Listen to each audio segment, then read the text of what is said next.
A partir de agora é aula, estamos gravando. 1, 2, 3. Passamos aqui então para a justiça eleitoral. A justiça eleitoral, gente, é a justiça, digamos, mais limitada. Talvez ela e a militar, as duas sejam bastante limitadas juntas, que é o seguinte. A justiça eleitoral ela está prevista lá no artigo 119 da Constituição. O TSE, a justiça eleitoral ela começa no 119, na verdade, tá?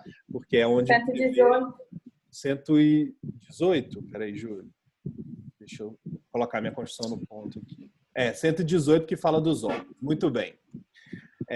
E o 119 vai falar do TSE especificamente, que é o Tribunal Superior Eleitoral. Nós já falamos da composição do TSE, dos 7 ministros, como é que eles são recrutados, então eu não vou voltar nessa parte.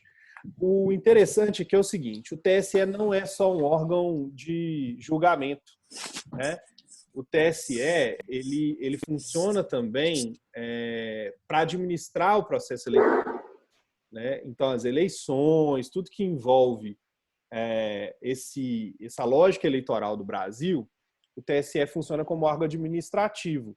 Então, lembra quando a gente fala, e muita gente nem leva muito em conta, quando a gente fala, olha, tem as competências típicas e as competências atípicas dos poderes. O TSE, a grande parte da competência dele é atípica. Né? Por quê? Porque ele administra as eleições. Ele é que organiza, que distribui urna eletrônica no Brasil inteiro, que coordena as mesas de votação, depois as apurações, enfim. É uma justiça com uma característica administrativa muito forte.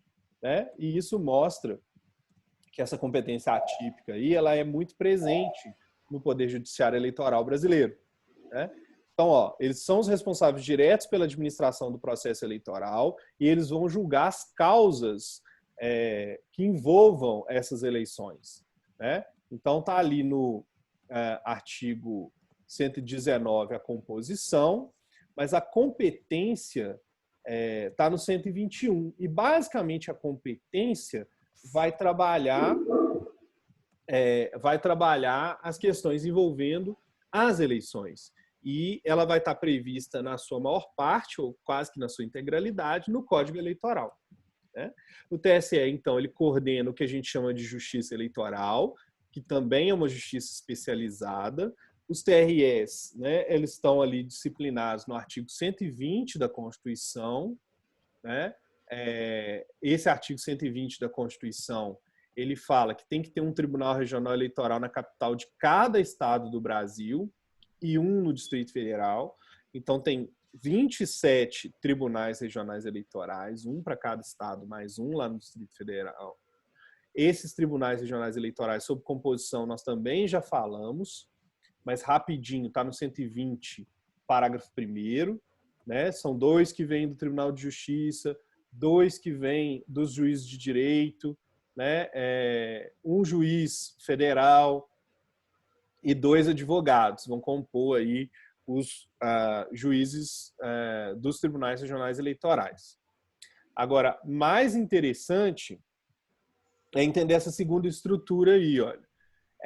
Os juízes eleitorais são juízes de direito. O que eu chamo de juiz de direito? É o juiz estadual, o juiz subordinado ao Tribunal de Justiça. Os juízes estaduais, eles vão funcionar como juízes eleitorais, né? E vão julgar essas causas que envolvem as eleições. Inclusive, vão auxiliar os TREs e o TSE na condução das eleições em cada um dos seus municípios que compõem a sua comarca. Né? Então, eles vão receber essa função eleitoral. Isso lembra, quando a gente discutiu também, falou sobre, na Constituição, a questão do servidor público, a diferença do cargo e da função. Né? Ele tem cargo de juiz e as funções do cargo de juiz já estão pré-determinadas na lei. Só que alguns desses juízes, por determinação do tribunal, vão agregar suas funções originais mais uma, que é a função eleitoral, né? Que é atuar como juiz eleitoral. Então, a primeira instância funciona nas comarcas, com esses juízes atribuídos de competência eleitoral, a segunda instância nos TREs na forma do artigo 120. A instância especial, então, é o TSE, né? E a extraordinária é sempre o Supremo Tribunal Federal.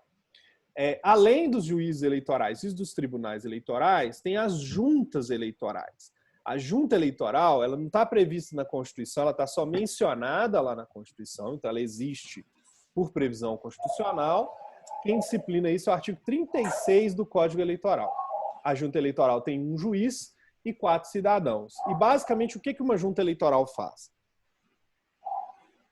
Ela é responsável pelas questões administrativas das eleições. Ela é presidida pelo juiz de direito e ela, por exemplo, é que vai coordenar mesários, presidentes de sessão, onde precisar fazer voto de papel e apuração, etc. Competência da junta eleitoral. Então, o juiz eleitoral, basicamente, ele vai ser competente pela parte jurisdicional, por julgar as causas envolvendo o direito eleitoral, e as juntas eleitorais, presididas pelo juiz eleitoral, vão ficar responsáveis pela parte administrativa do processo eleitoral, né? Que é a questão das eleições, da apuração e do que for necessário para que elas aconteçam. Continuando aqui, ó, tá vendo que é rapidinho? Justiça Militar, né? O STM e a Justiça Militar. A previsão constitucional começa no artigo 122, são 3 artigos, até o 124. O STM tem 15 ministros e ele é o tribunal mais eclético da justiça, porque dos seus 15 ministros, 10 são militares, né? 3 de cada força armada, sendo que o Exército, na verdade, são 4. Então, 3 da Marinha, 4 do Exército, 3 da Aeronáutica. 10 são militares, são generais que vão ser ocupantes aí da função de ministro. E 5 são civis. A Constituição já prevê expressamente esse número de juízes civis, lá no STM, de ministros civis. 3 serão indicados dentre os advogados, naquele esquema lá da lista sêxtupla, da lista tríplice e da indicação pelo presidente e da sabatina pelo Senado, né? E 2 são... Um vem entre os juízes das auditorias militares. Deixa eu ver qual que é o valor. Peraí, deixa eu interromper os áudios aqui. Não, mas já melhorou. 3 são advogados e 2 são... Um vem dos juízes das auditorias militares e um do Ministério Público Militar. Né? Olha só, então são carreiras extremamente específicas. A Justiça Militar tem um Ministério Público só dela, né? E a parte da primeira instância da Justiça Militar é feita pelas auditorias militares, né? E aí, olha só que interessante. Entre as auditorias militares e o STM, não há tribunal. Então, a auditoria militar, ela funciona nas circunscrições militares. Então, acho que são 12, eu estava pesquisando isso anteontem, são 12 circunscrições militares, cada uma tem uma auditoria. Essa auditoria vai julgar os crimes militares em primeira instância. O recurso da decisão da auditoria vai para o STM. Não existe um tribunal de justiça militar subordinado ao STM, né? E aí, eu volto a chamar a atenção, tá nesse post-it amarelo aqui, ó. A justiça militar dos estados não é subordinada ao STM, embora seja uma justiça militar. A justiça militar subordinada ao STM é a justiça militar da União. E o que a justiça militar da União julga? Crimes militares cometidos no âmbito das Forças Armadas, Exército, Marinha, Aeronáutica. Tá? Então, crimes militares cometidos aí dentro das Forças Armadas atraem competência da Justiça Militar da União. E o recurso das decisões da Justiça Militar da União, que é composta das auditorias, vai ao STM. Né? Então, o Superior Tribunal Militar, ele é a segunda instância, na verdade, mas também é chamado de instância especial em relação às decisões da Justiça Militar da União. E os crimes militares, eu já falei, eles estão previstos no Código Penal Militar. E eles podem ser divididos em próprios e impróprios. Qual é a diferença? Crime militar próprio é aquele cometido por militar. Só ele pode cometer o crime. Deserção é o melhor exemplo, entre outros crimes típicos, peculiares de militares. Mas pode julgar também os crimes impróprios, que são crimes cometidos por civis no âmbito militar. Esses crimes, eles também são tipificados de maneira específica, tá? E estão previstos no Código Penal Militar também, tá? Vamos pensar aí, é uma questão, por exemplo, de um peculato cometido por civil contra uma organização militar, né? Então, um crime aí impróprio porque cometido por civil.